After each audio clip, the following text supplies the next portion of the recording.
You are listening to the Supermom is Getting Tired podcast. I'm your host, Tori Henderson, and this is episode 164. All links and show notes can be found by going to lifecoachingforparents.com/164. Welcome to the Supermom is Getting Tired podcast. This show is designed for moms who invest everything into parenting, but get overwhelmed, lost, and resentful. Listen and learn how to unburden yourself. Feel calm, full of energy, and in control. I'm your host, Master Certified Life Coach, teacher, and recovering supermom, Tori Henderson.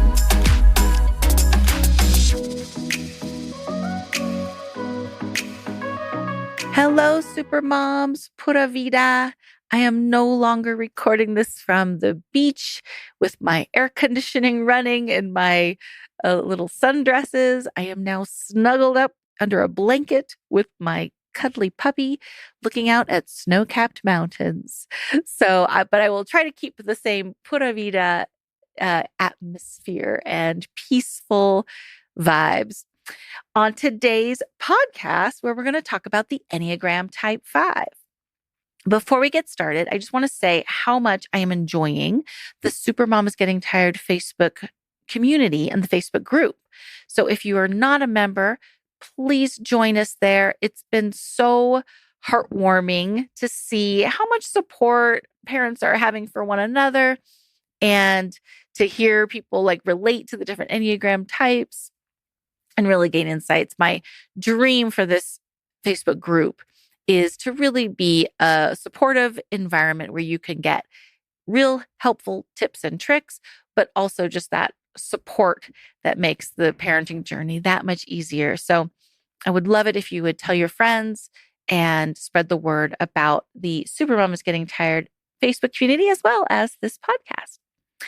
So today we are talking about the Type 5, which is the investigator or the observer. These fives are known for their thirst for knowledge, a desire to understand, and a tendency towards introspection and solitude. Now, I have a lot of Type 5s in my family, but I don't get to coach very many Type 5s. They don't tend to come to coaching very often. And you might see why when I read more about it. Same with the 7s and the 8s. As you hear about them, you might understand more of why they don't come to life coaching quite as much as the other types do. But these perceptive, cerebral problem solvers are intensely curious and love to delve into topics that interest them. Fives are lifelong learners and enjoy acquiring expertise in areas that captivate their intellect. Although fives love to learn a little bit about lots of things, they thrive when they can become an expert in one thing. Type 5s value their independence and autonomy. They are introspective by nature and need solitude to recharge and reflect on their thoughts and ideas. Type 5s tend to be reserved and observant in social situations. They prefer to listen and observe as they gather information and analyze their surroundings. When they do speak, their words are well thought out, presenting fully formed ideas, unlike extroverts like me who tend to think out loud. Type 5 individuals excel at strategic thinking and problem solving. They have a knack for seeing patterns and connections, which enables them to come up with innovative solutions to complex problems. Think Bill Gates, think Einstein.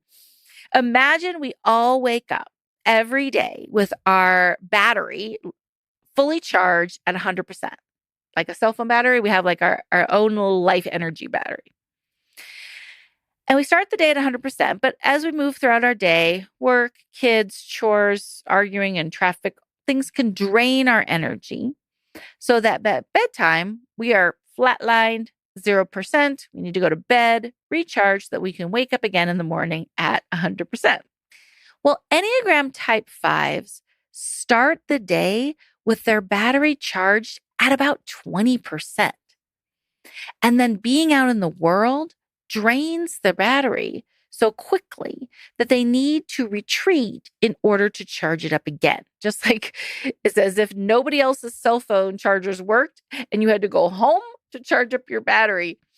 these fives need to go home to charge up their battery. They can't just take a portable charger with them out into the world like extroverts can. So this makes fives keep involvement with others to a minimum in order to preserve that energy.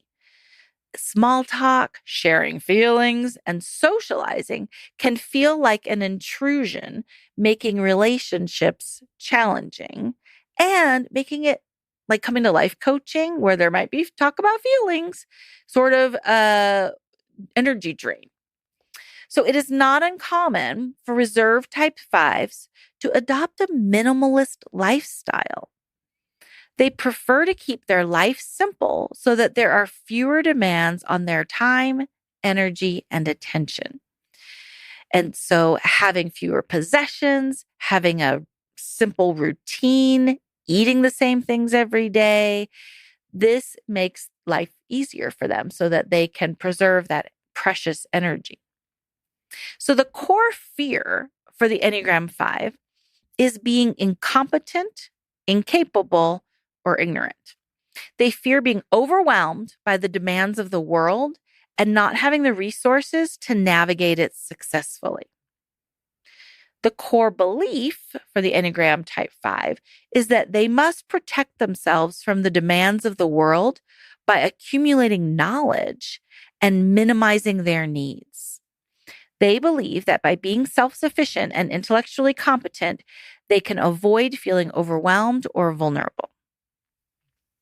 And then this core motivation. So if you've got a kid who's a type 5 and you notice that they are pretty easy to maintain as long as they can stay home, keep a routine, read books all day. They maybe don't require a lot of socializing out in the world. They probably hate social media. If this is somebody you might be living with, knowing that their motivation is to possess knowledge, to understand the environment, and to have everything figured out as a way of defending the self from threats from the environment, these energy drains. So if your kid wakes up in the morning and they're like, what are the plans for the day? They need to know so that they can allocate their energy appropriately, like which aspect of the day is going to drain them the most. And they can dole it out knowing that there's like an end time where they can come home and retreat.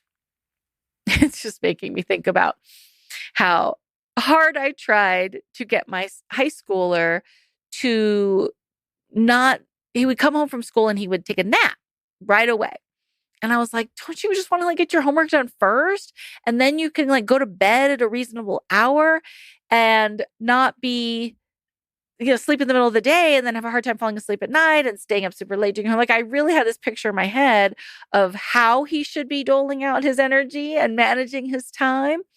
And I tried and finally gave up because he needed to come home and sleep. I think this was freshman year of high school where then he had to go back to school for volleyball and then he'd come back home to do homework. And I just thought it would be easier for him to do it the other way around, but nope, he needed to sleep. He needed that recuperation time in order to kind of refuel himself to power through the rest of volleyball practice. So let me tell you a story about a mom, An. An came to me after I spoke at a parenting conference. She wanted to make sure she was setting her kids up for a successful future. She had moved to the US specifically to give her kids the best opportunities that life had to offer and had been reading parenting books and attending parenting conferences to learn more about our kind of US parenting culture and how to set your kids up for success here in the West. An had taken sort of an intellectual approach to parenting. She was diving deep into educational theories, to child and brain development. She was learning as much as she could and providing her kids a stable home environment, keeping the peace with her gentle demeanor, but also wanting to ensure that she was setting them up for success. Because it was clear that she was meeting all of her kids' intellectual needs. Her kids were in a very high pressure, high expectation school district. So, and I was talking to her, I was getting the sense that she was motivated by this Enneagram Type 5 of like wanting the intellectual knowledge. So I decided to take a whole brain approach with her. I met her at her intellectual curiosity. And I told her about how schools are doing a great job of educating the left hemisphere of kids' brains. But if she wanted to supplement at home, she could do so with the right brain skills because schools didn't have time to focus on the right hemisphere of the brain as much as they were the left. And that we wanted our kids to have this whole brain education. And she was hungry to learn more. She really liked this idea. And so I talked about how engineering companies were complaining that the kids coming to work for them had plenty of knowledge and education, but not enough real life experience. That kids today weren't doing enough tinkering in the backyard. They weren't building things, playing with things, jumping off of things, experiencing like rocks, water, and sand. Like nobody was building dams in the creek anymore. And they could see that showing up in businesses because of the lack of like experimentation that didn't happen as they were children. They were doing things on the computer or on worksheets, but they weren't actually handling three-dimensional objects, and it was having negative career consequences for them down the road. So Anne was practically salivating. She had a park down the street from her house that she had never taken her kids to before because she thought it was a waste of time. But when I explained that right brain skills are about playing and experimenting and using your body as this like lever and to like see what it can and can't do and playing with rocks and sticks and all these things, she was so excited to like take her kids to the park. So we talked about how swinging and spinning is really good for the brain because it gets the two hemispheres of the brain to communicate. I talked about the right hemisphere skills of empathy, art, storytelling, and play, and how she could help her kids develop their right brains at home while school worked on their left brains. She was so excited about this. And so was I, because I felt like I was helping her kids get a more well-rounded childhood by sort of feeding Anne's desire for intellectual knowledge.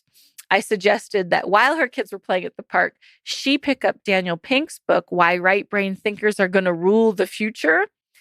So I gave her sort of a left brain reason to allow her kids to swing on swings, spin around, hang upside down, and play at the park, knowing that it was really good for their brain development. Here are 3 questions to determine if you might be a Enneagram Type 5. Number 1, do I minimize my exposure to the outside world in order to conserve energy? Number 2, do I prefer accumulating knowledge and information over material possessions, clothes, or symbols of status? Number 3, when a situation gets emotional, intense, or overwhelming, do I disconnect from my feelings in the moment and then reconnect with them later at a time and place that works for me? Or when I read this, I was like, or I was reading about this, I thought, well, that sounds ideal of this reconnecting with them later at a time and place of my choice. But what often happens with Enneagram Type 5s is that they don't reconnect with feelings later because who wants to do that? Not a 5. And so what happens is it becomes anxiety. And so it sort of turns into mental spinning and over analyzing, overthinking, instead of actually connecting with the emotions and feeling those feelings. So anxiety is something that Enneagram Type 5s can deal with quite often. So behind 5s' relentless pursuit of knowledge are deep insecurities about their ability to function successfully in the world. 5s feel that they do not have an ability to do things as well as others, but rather than engage directly with activities that might bolster their confidence, 5s take a step back into their minds where they feel more capable. Their belief is that from the safety of their minds, they will eventually figure out how to do things and one day rejoin the world. Think about all those people sitting at home watching Jeopardy right now, quizzing themselves, thinking if I can just acquire enough knowledge, then I'll be able to figure out how to parent my children better. So the struggles of the Enneagram Type 5s that as parents might encounter. Okay. So maybe you're listening to this and you're thinking, I might be married to a 5, or I think my parent was a 5. So I want you to listen to these, see if this sounds familiar. Okay. So as parents, Enneagram Type 5s might struggle with number 1, emotional availability. Type 5 parents have a hard time expressing emotions openly and providing the emotional support and validation that children need. They may prioritize intellectual engagement. So you might say like, hey, come here and learn about this. Watch this documentary with me. Let's read this book together. But they might prioritize intellectual engagement over emotional connections, which could lead to difficulties in nurturing their children's emotional development. So I cannot even talk about this without thinking about my own childhood. And I remember one of my girlfriends complaining that her dad never said, I love you. And I was like, thought about that. I'm like, well, my dad never said I loved you, but I know he did. So it doesn't mean that emotional unavailability creates like emotional delay in children, because like I knew my dad loved me, but it did, as a open-hearted feeling people person, it did make me crave emotional validation, emotional understanding, and seek a career where I could explore that side of me, because I grew up in an environment where there was not a lot of feelings talked about. Okay. So number 1, emotional availability. Number 2, a need for space and solitude. Oh my goodness, parents. You know how hard it is to get space and solitude while you're raising children.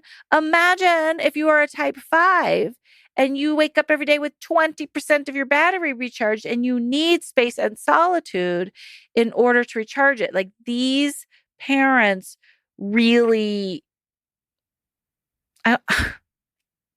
I don't like to say like hard and fast rules, but I would imagine that this type of all the other types should probably not be a stay-home parent. Like, it seems like they would really struggle with that. And maybe I'm wrong. Please prove me wrong. But because they need that solitude and you need a quiet job. How many people out there have ever fantasized about getting a job in a bookstore? Like a small bookstore, not like a big one. Like, or a library, just because you need that quiet and solitude. Like, I am an extroverted people person and I have had that fantasy while raising children. So think about these 5s, right? The need for personal space combined with the demands of parenting can be just super challenging. So these 5s need significant periods of solitude to pursue their interests. I have a family member who would take 2 weeks off a year and go traveling by himself. And like, he learned that was his self-care. And then he could think about the trip. He could plan the trip. He had get excited about it. And he would go off by himself and just wander the foothills of Scotland because he needed it. And that's okay. All right. Number 3 struggle Type 5s may encounter as parents is a difficulty with spontaneity. Type 5s tend to prefer structure and predictability in their lives, and they may struggle with the spontaneous and unpredictable nature of children, finding it challenging to adapt to the ever-changing demands and needs of parenting.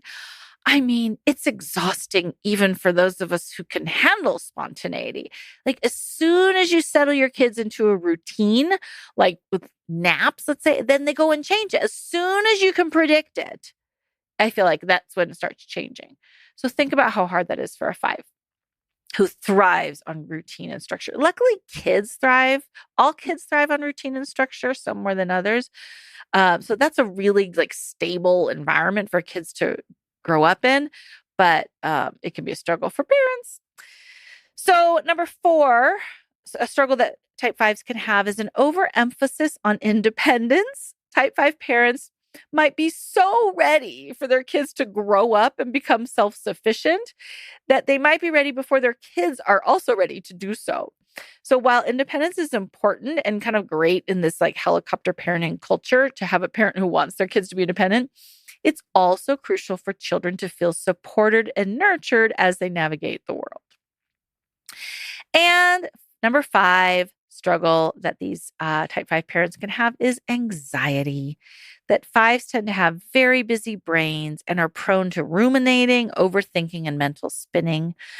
It's interesting because they often have a slow external pace, which hides a hyper anxious mind and the suppressing of emotions, and ignoring the body can exacerbate this anxiety. So, because 5s are so cerebral, they sort of dwell in the head, which is where anxiety lives, that the feeling things in the body and moving the body, like being active in sports and, exercise and stuff, really help to move that anxiety out.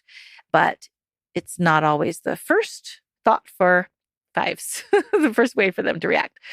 So here's what 5s use life coaching for. Number 1, to understand and connect with their children because they often struggle with empathy and they see things intellectually. And so their kids are not logical.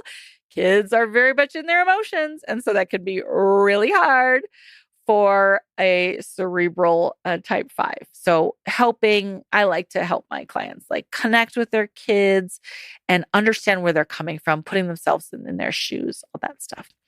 Number 2 is to focus on time management and accomplishing goals. So I do have a type 5 client that I've been coaching for a long time. And time management is the one topic that we just keep circling back to. Type 5s are really good at like whiling away the hours, shall we say. They're experts at wasting time because it doesn't feel like a waste to them. To quote my father, I was born to be retired. To quote him again, a decade later, I was born to be quarantined. He loved the removal of the expectations to leave the house. And suddenly he had like guilt-free reasons to stay home. I am doing my civic duty by never leaving the house. Hallelujah. That was heaven on earth to him.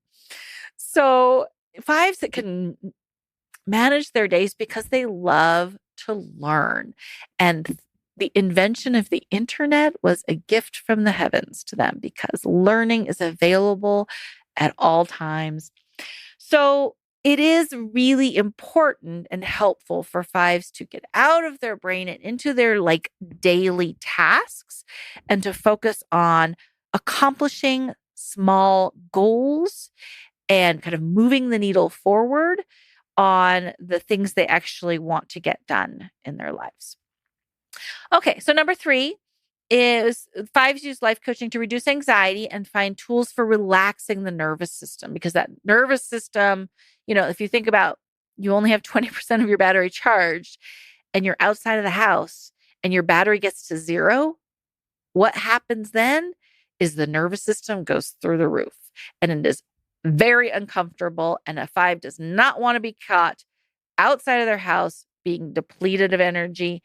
And so having tools to relax the nervous system can help increase the tolerance so that your battery can get charged to like 30%.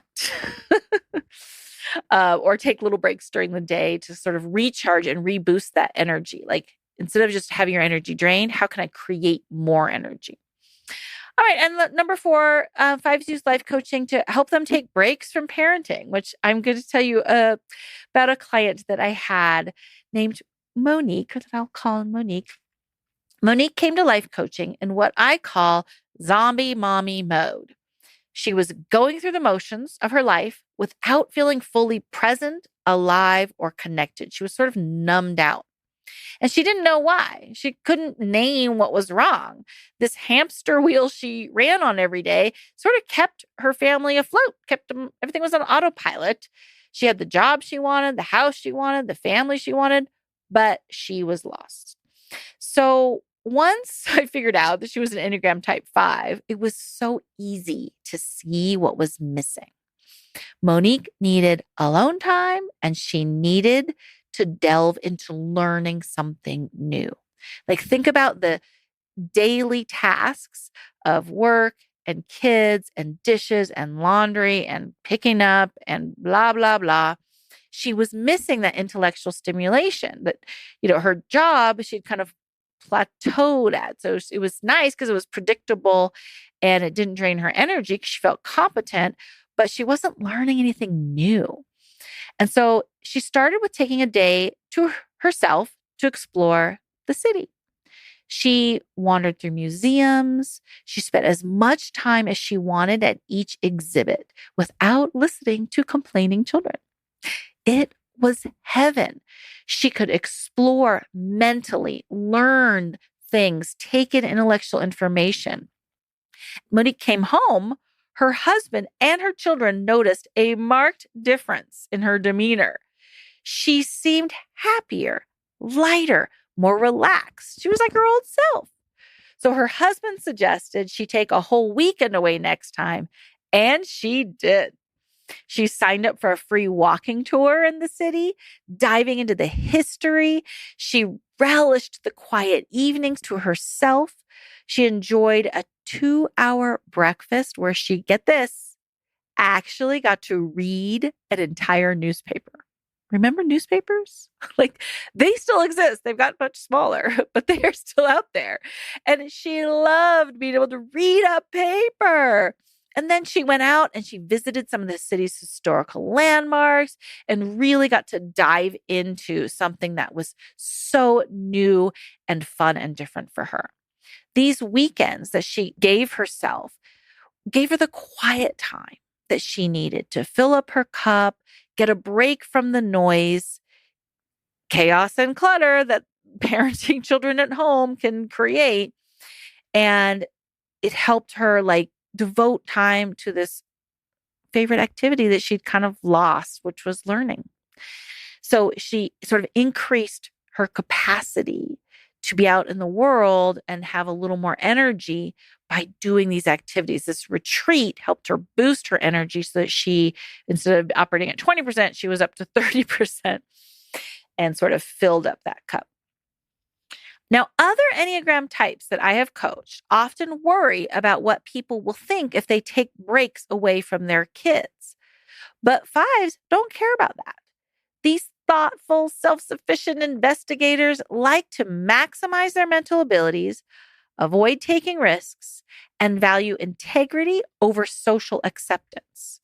So it doesn't bother them that people might judge them for taking a week or two off to travel without their children. They need it, and they just don't think to take it, because when you're in zombie mommy mode, you're kind of disconnected from your feelings and your emotions. And so you don't notice how depleted you really are. All right, here's some small action steps 5s can take today to feel like a more balanced and peaceful parent. Number 1, focus on making decisions and accomplishing tasks. You would be surprised, maybe, at how much of an energy boost you get from making a decision. It's like closing a loop. It's like checking off your to-do list. When you can check that mark and cross something off, it gives you a dopamine hit. It gives you an energy boost. So notice when you're getting intensely involved in projects that don't necessarily support your self-esteem, your confidence, or your life situation. Meaning you're down a rabbit hole of reading all about the history of the city, but it's not actually helping you feel like a competent parent. Okay. Or it's preventing you from cleaning the garage or something that you really need to be doing. So It is possible to follow many different fascinating subjects, games, pastimes, but they can become huge distractions from what fives know they really need to do. So decisive action will bring more confidence than learning more facts or acquiring more unrelated skills. Okay. So focus on closing a loop, making a decision, and accomplishing a task. That is your tip for the day.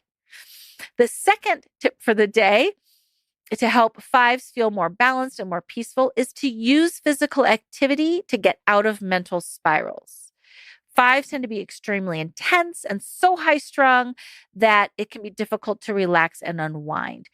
Making an effort to learn to calm down in a healthy way without using drugs or alcohol is really helpful. And exercising, maybe using biofeedback techniques, can channel some of this tremendous nervous energy. So what's some things that are really good for fives? Meditation, jogging, yoga, dancing. All of those are super helpful for type fives. Bike riding, mountain biking, all that stuff. So good. That's your tip number 2, is physical activity. And number 3 is for parents, Enneagram Type 5 parents, is to learn active listening. Living with children means living with emotional beings, which is very taxing for Type 5. So try repeating what you hear your kids say. If you can paraphrase their thoughts and their feelings, if they're crying and screaming, you could say, you feel strongly about not going to the store or whatever. So you can paraphrase their thoughts, put words onto their feelings. This is going to help your kids feel heard, seen, and felt, which is a beautiful thing. But it gives your brain something to do while your kids are experiencing emotion.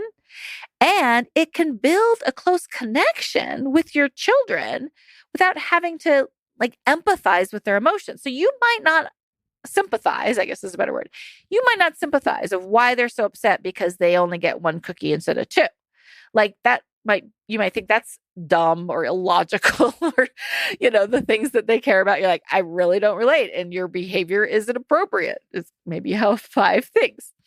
But if you are just repeating what you hear them say, this takes enough intellectual work that it's going to keep your brain busy. And so you don't have to sympathize. You don't have to understand how they're feeling. You're just like, wow, you really wanted that cookie.